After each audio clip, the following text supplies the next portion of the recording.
वही चीज़ सीख लेगा जो वो 10% या 20% नॉलेज के साथ उसको एक्सप्लेन कर रहा है। ठीक है। और ऐसे ही देखो, अ, सारी चीज़ों के साथ है, ऐसा नहीं है कि वो कुछ भी हो सकता, सभी चीज़ों के साथ है। इसलिए मैंने अभी तक एमएमसी के कोई भी टोटल फेजेस नहीं डिस्क्लोज करे हैं। ठीक है। कोई भी टोटल फेज मैंने डिस्क्लोज नहीं करे हैं। तो अगर मान लो मैं अगर तुमसे बुक्स के बारे में बात करूं कि कल को अगर मैं बुक पब्लिश करता हूं तो उनकी टोटल 17 बुक्स बनेंगी टोटल। तो एक बुक खरीद के कोई बंदा अगर उसका कॉपीराइट ले लेगा और फिर बाद में उसको बेचेगा सस्ते में, तो कोई फ़ायदा नहीं हो, क्योंकि ऐसी कितनी बुक्स वो बेचेगा। समझ रहे हो ना? और फिर मैं टाइम टू टाइम पे उनका कंटेंट तो डेवलप करता ही रहूँगा, जस्ट लाइक ये मैथमेटिक का सवाल कि नए नए फॉर्मूले निकलते रहते हैं, पहले वाले में और भी जल्दी उसको सॉल्व किया जाए, वो चीज़ें हैं। ठीक है। तो ऐसा नहीं है कि जो मैंने समझा दिया वो मैं आगे जाके उसको कह दूंगा बस यहाँ तक बहुत है, नहीं। उसमें चेंजेस मैं लाता रहूँगा। जो जो मुझे लगेगा कि जो इससे भी बेटर हो सकता है, मुझे लगता है कि हैमर का यूज़ अगर मैं सपोर्ट की जगह रेजिस्टेंस पर करने लग जाऊँ तो वो भी है दुनिया में, ऐसा नहीं है। इस कॉन्सेप्ट में बेसिकली जो इसके बड़े बड़े रियल हैं, जैसे कि डीएनए स्ट्रक्चरल मैपिंग है या फिर नॉर्मल स्ट्रक्चरल मैपिंग है, उनका सिर्फ 1% जानना इतना नुकसानदायक है ना कि या तो वो, जैसे होता है ना कि घृणा है, घृणा पैदा कर देगा मार्केट से, एनालिसिस से। तो कुछ चीज़ें ऐसी हैं और कुछ चीज़ें ऐसी भी हैं कि जो लगाव भी लगा सकती हैं कि ये बहुत अच्छा लगता है तो मुझे इससे लगाव हो जाए।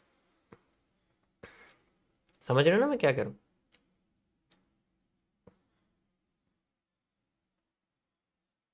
तो डिपेंड आपके ऊपर करता है कि आपको किसका तरीका समझाने का ज़्यादा अच्छा लगता है। शायद कल को हमसे भी कोई अच्छा आ जाए, हमसे भी कोई सुंदर आ जाए, हमसे भी कोई बढ़िया आ जाए, तो वो और भी ज़्यादा बढ़िया बता सकता है। ठीक है।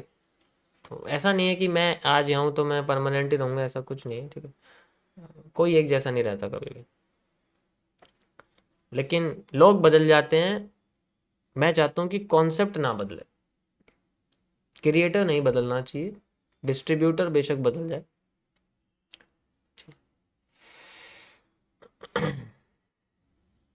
ओके, चलो आगे चलते हैं हम लोग।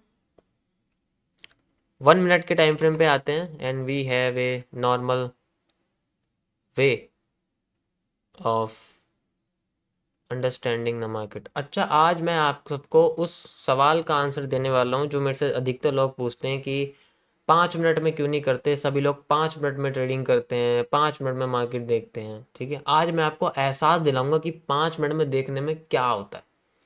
तो मैं असलियत से कहूँ कि 5 मिनट बेसिकली फ़ायदा किसका है 5 मिनट में समझाने में, स्ट्रीमर का फ़ायदा है या जनता का फ़ायदा, तो मैं आज दिखाऊंगा मैं। ठीक है, ये पता लग जाएगा।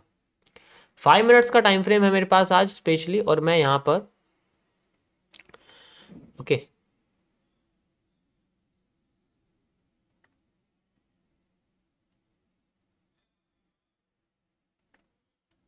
Got it. सो यहाँ पर मैंने सिंपल एक अरे यार मैंने कितना ले लिया, रुको 1 मिनट।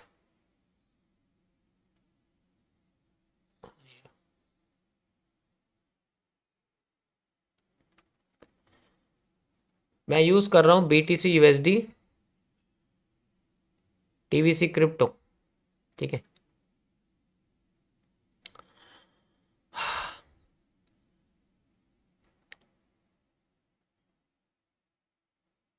परफेक्ट। अभी मार्केट अपने आप कैसे करके राउंड लेके नीचे आ रही है, राउंड लेके नीचे आ रही है। ठीक है। राउंड लेके नीचे आ रही है। तुम्हें एक 3 घंटे के टाइम में 2 W भी दिख जाए ना मुझे 5 मिनट के टाइम फ्रेम पे, मुझे बता देना तुम कि कितना सीख लोगे तुम सिर्फ 5 मिनट का टाइम फ्रेम यूज़ करके। ज़्यादा टाइम में भी, कम टाइम में 3-4 घंटे में क्या सीख लोगे, मैं तुम्हें आज ये दिखाऊंगा कि लोअर टाइम फ्रेम यूज़ करने के लिए स्ट्रीमर को लोअर टाइम फ्रेम क्यों यूज़ करना चाहिए और हायर टाइम फ्रेम क्यों जानबूझ के यूज़ किया जाता है। आज तुम्हें इसका आंसर मिल जाएगा। ठीक है। ये है मेरे पास, और जो डिमांड है आफ्टर द एरिया वो मैं यूज़ करूँगा अगर एनगल्फिंग होती है, तो एनगल्फिंग में ही मैं यूज़ करूँगा, बिना एनगल्फिंग के कोई फ़ायदा नहीं इसको लगाने का। ठीक है, ये जस्ट लाइक यहाँ से लेके यहाँ से स्ट्रक्चरल मैपिंग वाला। ठीक है, परफेक्ट। अगर यहाँ ठहरती नहीं है तो मैं सप्लाई डबल कर दूंगा, सप्लाई डबल करूँगा तो ये यहाँ तक पहुँच जाएगी, देखो इस रीजन तक।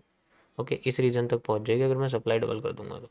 बट फिलहाल के लिए मार्केट अपने, आप देख सकते हो, ठीक है, बेंडिंग फेज में है ऑलरेडी। लेकिन आपको बता दूं, ये स्ट्रेट नहीं है, ये एंगल्ड बेंडिंग है। तो बेसिकली मार्केट में हमें ऐसे करके इसके बारे में सोचना पड़ेगा, और सोच के पता लगता है कि मार्केट की बेंडिंग कंप्लीट हो गई है और ये बेंडिंग के बाद का मूव है। हमें नहीं पता कि ये बेंडिंग दोबारा बनाएगी, हमें पता है क्या? बताओ जरा अ, कि हमें पता है कि पहले बेंडिंग थी, लेके समझ लिए पहला एंगल पॉजिटिव आया, फिर दूसरा आया, फिर मार्केट अपने आप को ऊपर लेके चले, हमें नहीं पता। ठीक है, तो अभी ये पता ही नहीं है कि ये पैटर्न क्या है। सिंपल बस मुझे लाइन चार्ट से समझ आता है कि ये एक एन बना हुआ है और एन का ये पहला मूव है जो आ रहा है हमारे सामने। ठीक है, स्पिनिंग टॉप वैसे ही बना हुआ है, तो डुअल डायरेक्शनल एरिया इसने क्रिएट कर दिया है एज अ नी कैप। वैसे तो लेवल पर है तो नी कैप हम यूज़ नहीं कर सकते, बस मैं यहाँ वॉल्यूम फिलअप का यूज़ कर रहा हूँ। ठीक है, वॉल्यूम फिलअप मैं यूज़ करने वाला हूँ यहाँ पर।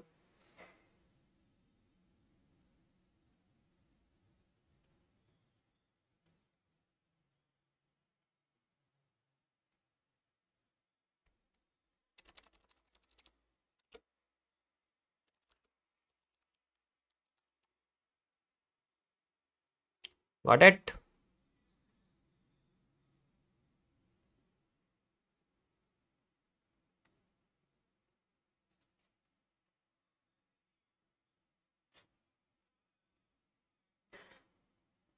अबे यार,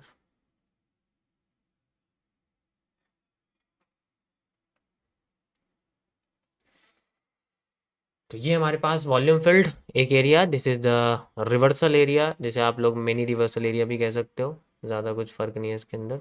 ठीक है, मैं इसको मिनी रिवर्सल एरिया कहूँगा, ज़्यादा अच्छा रहेगा। वॉल्यूम फिलअप का हम लोग यूज़ कर रहे हैं यहाँ पर। तो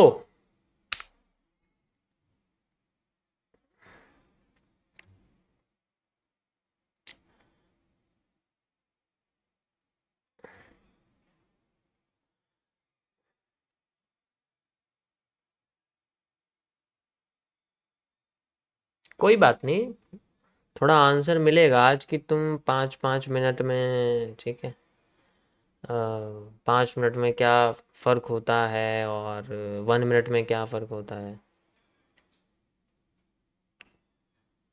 ठीक है,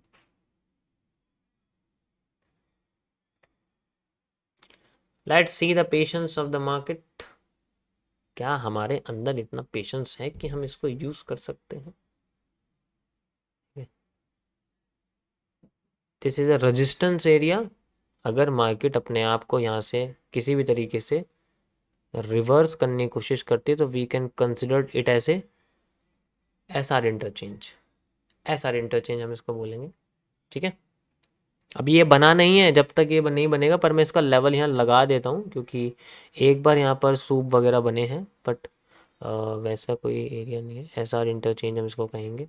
कुछ ज़्यादा ही घिच पिच नहीं मच गई यहाँ पर, इसको थोड़ा हल्का करो यार। इसको थोड़ा छोटा कर देता हूँ मैं। यहाँ कोई एनगल्फिंग नहीं है, एनगल्फिंग यहाँ आई थी, यहाँ पर भी आई थी। ठीक है, यहाँ पर भी आई थी, यहाँ पर भी आई थी, लेकिन यहाँ कोई एनगल्फिंग नहीं है। We need engulfing. Repeating of structure में एनगल्फिंग का ही जो है एरिया आता है।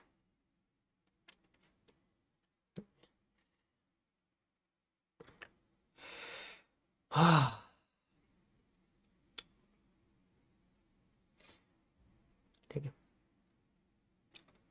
परफेक्ट।